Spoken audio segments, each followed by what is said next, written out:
সনাতন সম্প্রদায়ের নেতা চিন্ময় কৃষ্ণ দাসকে রাষ্ট্রদ্রোহের মামলায় গ্রেফতার এবং জামিন নামঞ্জুরের ঘটনায় দেশজুড়ে চাঞ্চল্য ছড়িয়ে পড়েছে।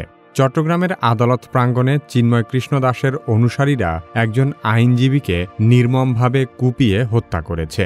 চিন্ময় কৃষ্ণকে গ্রেফতারের পর থেকে ভারতের উদ্বেগ এবং ইসকনের বিবৃতি পরিস্থিতিকে আরও জটিল করে তুলেছে। অথচ মাত্র কয়েক মাস আগে খোদ ইসকনই চিন্ময় কৃষ্ণ দাসকে তাদের সংগঠন থেকে বহিষ্কার করেছিল। বর্তমানে ব্যাপক আলোচিত সমালোচিত চিন্ময় কৃষ্ণ দাস আসলে কে, সে সম্পর্কে জানব কি কেন কিভাবে এই পর্বে। কি কেন কিভাবে চ্যানেলে আপনি নতুন হলে অনুরোধ করব সাবস্ক্রাইব করে বেল আইকনটিতে ক্লিক করুন।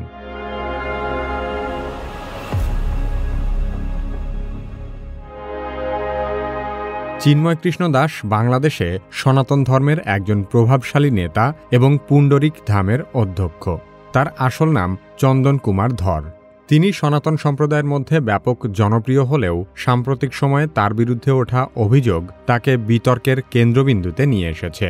ধর্মীয় শিক্ষা ও দর্শনের প্রতি তার গভীর অনুরাগ এবং সনাতনী সম্প্রদায়ের একাধিক সংগঠনের নেতৃত্ব তাকে একটি বিশেষ পরিচিতি এনে দিয়েছে। চিন্ময় কৃষ্ণ দাস দীর্ঘদিন ধরে চট্টগ্রামের হাটহাজারীতে অবস্থিত পুণ্ডরিক ধামের নেতৃত্ব দিয়ে আসছেন, যা সনাতনী ধর্মীয় সম্প্রদায়ের মধ্যে একটি গুরুত্বপূর্ণ ধর্মীয় কেন্দ্র হিসেবে পরিচিত। এই পুণ্ডরিক ধাম রাধারানীর বাপের বাড়ি হিসেবে পরিচিত। ইসকনের আচার্যবর্গের অন্যতম শ্রীল জয় পতাকা স্বামী গুরু মহারাজ এই পুণ্ডরিক ধাম থেকেই বাংলাদেশে প্রথম মন্দিরভিত্তিক ইসকনের কার্যক্রম শুরু করেন।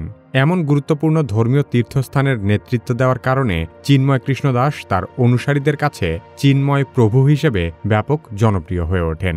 তার বক্তৃতা, ধর্মীয় অনুষ্ঠানের আয়োজন এবং ভক্তদের প্রতি আবেগপূর্ণ দিক নির্দেশনা তাকে সনাতন সম্প্রদায়ের একটি শক্তিশালী কণ্ঠস্বর হিসেবে প্রতিষ্ঠিত করেছে।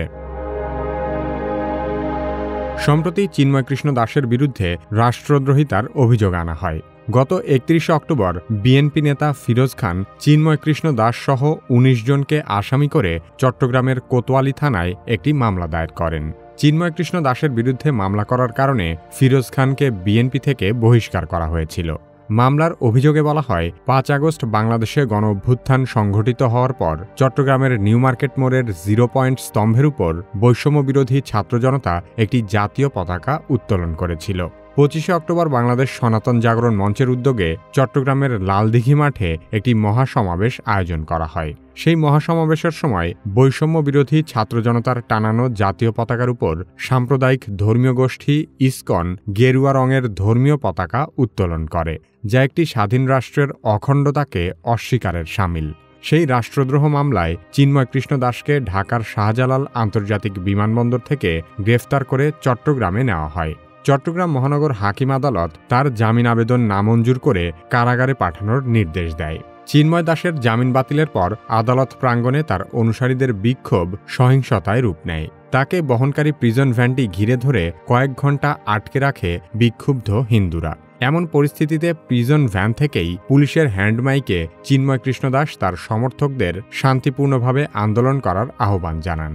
কিন্তু তারপরও পরিস্থিতি নিয়ন্ত্রণে না আসায় পুলিশ সাউন্ড গ্রেনেড নিক্ষেপ ও লাঠিচার্জ করে। এরপর পরিস্থিতি রণক্ষেত্রে পরিণত হয়। উগ্র হিন্দুত্ববাদীরা চট্টগ্রাম আদালতের আশেপাশে ব্যাপক ভাঙচুর করে সাধারণ মানুষের জানমালের ক্ষতি করতে থাকে। এমনকি তারা আশেপাশের মসজিদে পর্যন্ত হামলা চালায়। তখন সাধারণ ছাত্র জনতাও বিক্ষোভকারী হিন্দুত্ববাদীদের প্রতিহত করার চেষ্টা করে।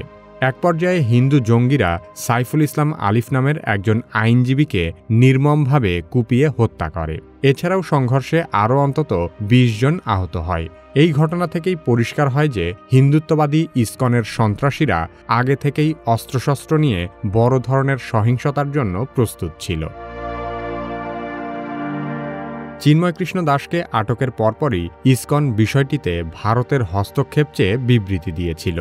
সেখানে বলা হয়, চিন্ময় কৃষ্ণ দাস বাংলাদেশে ইসকনের একজন গুরুত্বপূর্ণ নেতা। বিষয়টি যদিও পুরোপুরি সঠিক নয়, কারণ পূর্বে তিনি ইসকনের চট্টগ্রাম বিভাগীয় সাংগঠনিক সম্পাদক হিসেবে দায়িত্ব পালন করেছেন।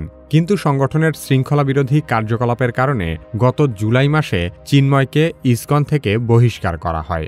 মাত্র কয়েকদিন আগে চট্টগ্রামের হাজারীগলিতে একটি সংঘর্ষের ঘটনার পরও ঢাকায় সংবাদ সম্মেলন করে ইসকন বাংলাদেশ জানিয়েছিল যে চিন্ময় কৃষ্ণ দাসকে ইসকনের যাবতীয় কার্যক্রম থেকে অব্যাহতি দেওয়া হয়েছে। চিন্ময় কৃষ্ণ দাসের বিরুদ্ধে শিশু নিপীড়নেরও অভিযোগ রয়েছে। 2013 সালের 6 অক্টোবর ISKCON international child protection office চিন্ময়ের উপর সাময়িক বিধিনিষেধও আরোপ করেছিল। সেখানে বলা হয় 18 বছরের কম বয়সী কেউ যাতে তার সান্নিধ্যে না যায় এবং চিন্ময় দাস যেন ইসকনের কোনো অবকাঠামোতে রাত্রি যাপন না করতে পারে। চিন্ময় কৃষ্ণ দাসের বিরুদ্ধে ধর্মীয় সম্প্রদায়ের মধ্যে বিভেদ সৃষ্টির চেষ্টা এবং রাষ্ট্রের বিরুদ্ধে উস্কানিমূলক কর্মকাণ্ডে জড়িত থাকার বিষয়েও গোয়েন্দা সংস্থার কাছে তথ্য রয়েছে। চিন্ময় কৃষ্ণ দাসের গ্রেফতার নিয়ে ভারত সরকার এবং ভারতীয় গণমাধ্যমগুলো অত্যন্ত বাড়াবাড়ি শুরু করে দিয়েছে। চিন্ময় দাসের গ্রেফতারের বিরুদ্ধে পশ্চিমবঙ্গের বিধানসভার সামনেও বিক্ষোভ করেছে বিজেপির বিধায়করা।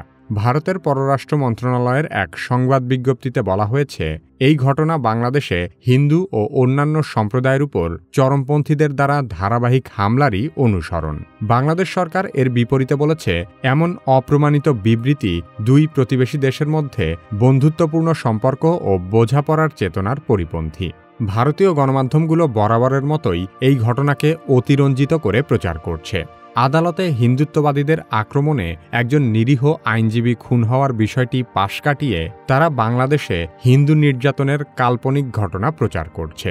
এমন কোনো ঘটনা যদি ভারতে ঘটত, একদল মুসলিম কোনো আদালত প্রাঙ্গণে একজন হিন্দু আইনজীবীকে নির্মমভাবে হত্যা করেছে, তাহলে এতক্ষণে তার প্রতিশোধ হিসেবে আরও বহু মুসলিমকে প্রাণ দিতে হতো। কিন্তু বাংলাদেশের সাম্প্রদায়িক পরিস্থিতি মোটেও অতটা ভয়াবহ নয়। বাংলাদেশে আওয়ামী লীগ সরকারের পতনে যতটা না শেখ হাসিনার ক্ষতি হয়েছে, তার চেয়েও বেশি ক্ষতি হয়েছে ভারতের। কারণ এর মধ্য দিয়ে বাংলাদেশে ভারতের একচ্ছত্র আধিপত্যের অবসান হয়েছে। তাই ভারত যে কোনো মূল্যে বাংলাদেশে অস্থিতিশীলতা তৈরি করে ঘোলা পানিতে মাছ শিকার করতে চাইছে। শেখ হাসিনা সরকার পতনের পর থেকে ভারতের দালাল হিন্দুত্ববাদী গোষ্ঠী ক্রমাগত হিন্দু মুসলিম দাঙ্গা তৈরির চেষ্টা করে যাচ্ছে। চিন্ময় কৃষ্ণ দাস সেই ভারতীয় দালালদের অন্যতম একজন নেতা। চট্টগ্রামের হিন্দুত্ববাদীদের যে মহাসমাবেশে চিন্ময় কৃষ্ণ দাসের বিরুদ্ধে জাতীয় পতাকা অবমাননার অভিযোগ উঠেছে, সেই সমাবেশ থেকেও তারা ঢাকা শহর অবরোধ করার হুমকি দিয়েছিল। হাসিনা সরকার পতনের পর মাত্র 3 মাসে তারা যত প্রতিবাদ করেছে, বিগত 15 বছরেও তারা এর সামান্যও করেনি। চিন্ময় কৃষ্ণ দাসের মতো ভারতীয় দালালেরা আসলে সাধারণ সনাতন হিন্দুদের ধর্মীয় আবেগকে পুঁজি করে বাংলাদেশে ভারতীয় হিন্দুত্ববাদ কায়েম করার অপচেষ্টা চালাচ্ছে। ভারতে যেহেতু উগ্র হিন্দুরা সংখ্যালঘু মুসলমানদের উপর নির্যাতন করছে, তাই বাংলাদেশেও সেই সাম্প্রদায়িক পরিস্থিতি আনার জন্য তারা বাংলাদেশে মুসলিম বিরোধী বিভিন্ন কাজ করে যাচ্ছে, যাতে করে বাংলাদেশের মুসলমানরা সংখ্যালঘু হিন্দুদের উপর ক্ষেপে যায় এবং এর মাধ্যমে বাংলাদেশে একটি সাম্প্রদায়িক দাঙ্গা সৃষ্টি হয়। হিন্দুত্ববাদী সংগঠন ইসকন কিভাবে বাংলাদেশে হিন্দুত্ববাদী ষড়যন্ত্র বাস্তবায়ন করছে সে সম্পর্কে আরও জানতে চাইলে কি কেন কিভাবে এই ভিডিওটি দেখতে পারেন। আমাদের ভিডিওগুলো ফেসবুকে দেখতে চাইলে কি কেন কিভাবে ফেসবুক পেজ লাইক এবং ফলো করুন। পরবর্তী ভিডিও আপলোড হওয়ার সাথে সাথে দেখতে চাইলে কি কেন কিভাবে সাবস্ক্রাইব করে বেল আইকনটিতে ক্লিক করুন।